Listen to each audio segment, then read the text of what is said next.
The great Arthur Laffer. What a pleasure to see you, Arthur. Thank you for being here. Let's first talk about. My pleasure. I want to talk about Donald Trump and optimism in his economic plan, but I do want to talk about that plan that was unleashed by Kamala Harris on Friday. Are you surprised, as Newt Gingrich was, that she came out with something so far to the left just at the time that they're trying to convince people that she's more of a moderate? Well, I'm not surprised, because I would suppose her pollsters would recommend that to her. But, she believes this stuff very much. And she's lived in this world all of her life. Every problem has a government solution to her. And, that's the way government people are. And if you elect one of those from the government, you're going to get one of those people. I mean, the idea of $25,000 new home buyer credit is amazing. I mean, that's like, it's just going to push prices of houses up.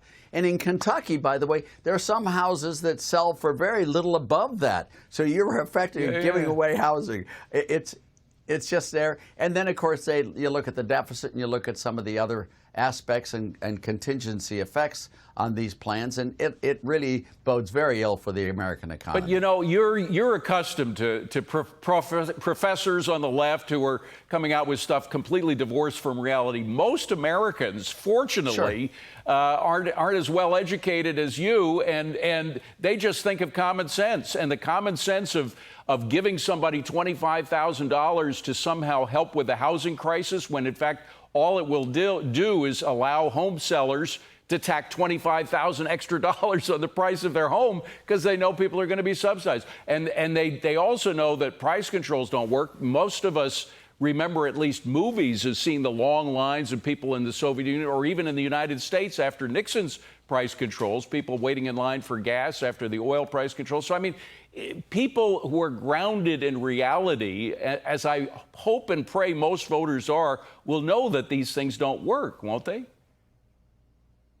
Yeah, but number one, I'm better educated than most of those professors are as well, just for the record. You're more grounded than any of them. That's the truth. Well, grounded.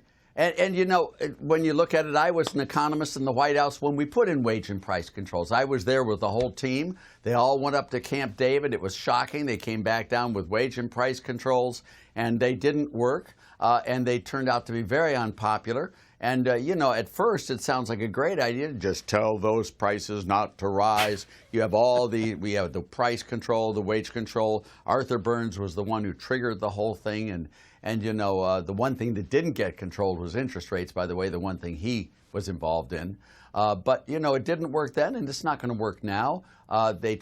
George Shultz used it. We broke the cap of the ice and get down to the major river, and all that.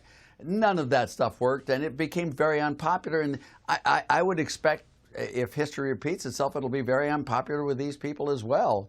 I mean, and then you remember Jimmy Carter's gas lines? Yes. I mean, of all that, we had price controls on selling gasoline. You had, the length of those lines, David. Now, I'm going to remind you of this. The length of those lines had a limit to them, which was how long it took to drive through with one full tank of gas. They go, bump, and they have to go right back to the line. No. That was Herb Stein's joke. But that's what happens, those gas lines. And it didn't help Jimmy Carter very much, believe me when I tell you that. Yeah. So if these guys want to try that, I think you're going to be very disappointed in the Kamala Harris presidency if she were to win, which I don't think she will, but she might. Yeah. If she did, I think we'd find a revolution politically by the time you got to the midterm elections, and then we'd never see a Democrat again. The big lie of the whole price control thing that she came out with, and you talked about it happening 40 years ago, 50 years ago, is that prices cause inflation rather than higher prices being the result of inflation. They don't cause inflation.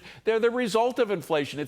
It's a very simple process, and most people can get it through their head if it's explained to them. And that's where we bring up Donald Trump, because it is his job to explain to Americans why these policies are not going to work, why his policies did work, why the wealth gap shrunk during his presidency and grew during the Biden-Harris presidency. It probably will if Harris is elected. I mean, can Donald Trump describe all these things in plain language that people can understand and vote for?